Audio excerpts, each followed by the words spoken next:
মুসা নবী একদিন আল্লাহর কাছে কয়, আল্লাহ ফেরাউন এত জ্বালান জ্বালায়, তুমি কি ফেরাউনকে গজব দিয়া ধ্বংস করতে পারো না? আমার আল্লাহ কয়, মুসা আমি ফেরাউনকে 4টা কারণে গজব দেই না। কয় কারণে? ফেরাউনকে 4টা কারণে গজব দেই না।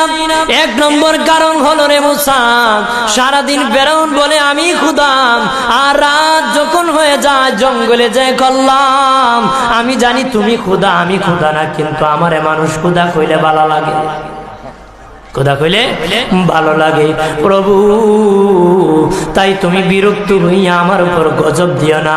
আল্লাহ বলে, মুসা রে ওই ফেরাউনের রাত্রির দুয়ার কারণে আমি আল্লাহ তার উপর গজব দেই না।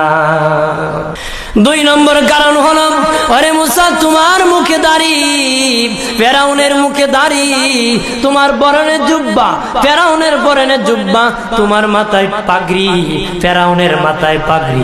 আমি যদি গজব দিই, জুব্বার বেজ্জতি হবে, পাগড়ির বেজ্জতি হবে, দাড়ির বেজ্জতি হবে। মুসা রে ওই জুব্বার পাগড়ির ইজ্জত রক্ষার কারণে আমি আল্লাহ ফেরাউনকে গজব দেই না।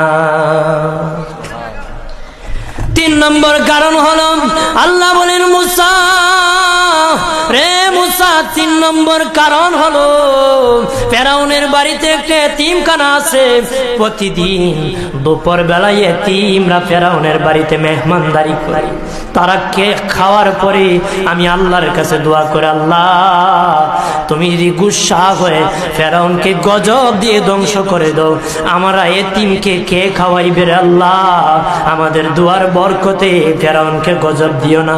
আল্লাহ বলে, মুসা রে এতিমের দুয়ার কারণে আমি আল্লাহ গজব দেই না।